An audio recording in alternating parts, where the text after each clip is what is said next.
മുതിർന്ന കോൺഗ്രസ് നേതാവ് പി തങ്കച്ചൻ അന്തരിച്ചു. അദ്ദേഹത്തിന്റെ വിയോഗ വാർത്ത അല്പസമയം മുൻപാണ് വന്നത്.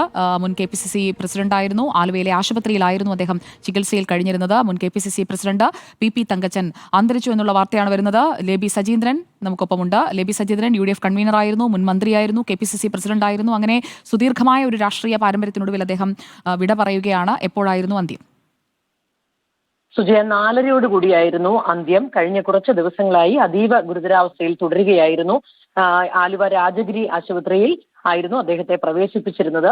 എന്നും കേരള രാഷ്ട്രീയത്തിൽ വളരെ പ്രധാനപ്പെട്ട റോൾ വഹിച്ച ആളായിരുന്നു പി തങ്കച്ചൻ. മുൻ മന്ത്രിയായും മുൻ സ്പീക്കറായും KPCC പ്രസിഡന്റായും UDF കൺവീനറുമായും എല്ലാം സജീവമായി കോൺഗ്രസിന്റെ ഒരു ഭാഗതയും പല കാലങ്ങളിലും നിർണയിച്ച ആൾ തന്നെയാണ്.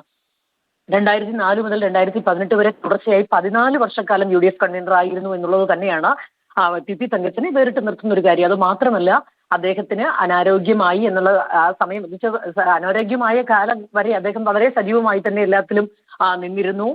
അദ്ദേഹം എല്ലാവരോടും ഒരു നല്ല ബന്ധം സൂക്ഷിച്ചിരുന്നു എന്നത് തന്നെയാണ് പി തങ്കച്ചനെ കുറിച്ച് എടുത്തു പറയേണ്ട കാര്യം. ഏത് രാഷ്ട്രീയ സന്നിഗ്ധാവസ്ഥയിലും കൃത്യമായി അദ്ദേഹം ഇത്തരത്തിൽ ഒരു റോൾ വഹിച്ചിരുന്നു. എല്ലാവരെയും ഒരുമിപ്പിച്ചു കൊണ്ടുപോകാൻ, എല്ലാവരോടും നല്ല ബന്ധം. അത് ഈ ഗ്രൂപ്പ് സമവാക്യങ്ങളൊക്കെ നിൽക്കുന്ന സമയത്തും ഇപ്പോൾ ഐ ഗ്രൂപ്പിൽ സജീവമായിട്ട് നിൽക്കുന്ന സമയത്തും ഉമ്മൻചാണ്ടിയോട് ഏറ്റവും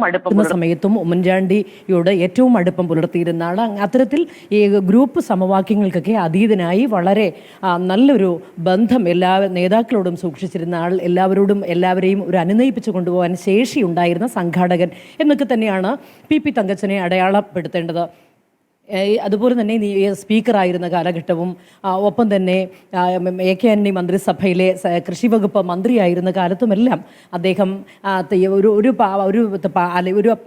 അധികാരത്തിൻ്റെ ഭാരമില്ലാതെ പെരുമാറിയിരുന്ന ആൾ എന്ന് എടുത്ത് വിശേഷിപ്പിക്കാൻ സാധിക്കും സുജയ. കാരണം എന്നും ആ ഒരു ലാളിത്യം അദ്ദേഹം പുലർത്തിയിരുന്നു, അല്ലെങ്കിൽ ആ ഒരു സമീപനമായിരുന്നു എല്ലാവരോടും. അതുകൊണ്ട് തന്നെ എല്ലാവർക്കും അദ്ദേഹത്തെക്കുറിച്ച് നല്ല അഭിപ്രായം തന്നെയാണ് എതിർ ചേരിയിൽ നിന്നിട്ടുള്ളവർക്ക് പോലും പറയാനുള്ളത്. അദ്ദേഹം KPCC പ്രസിഡന്റ് ചുരുങ്ങിയ കാലത്ത് ചുമതല വഹിച്ച കാലത്തും അദ്ദേഹം അത് എല്ലാവരെയും ഏകോപിപ്പിച്ച് കൊണ്ടുപോകാനുള്ള ഒരു വൈഭവം അദ്ദേഹത്തിനുണ്ടായിരുന്നു. അദ്ദേഹം UDF കൺവീനറായിരുന്ന കാലം തന്നെയാണ് എടുത്തു പറയേണ്ട കാലം.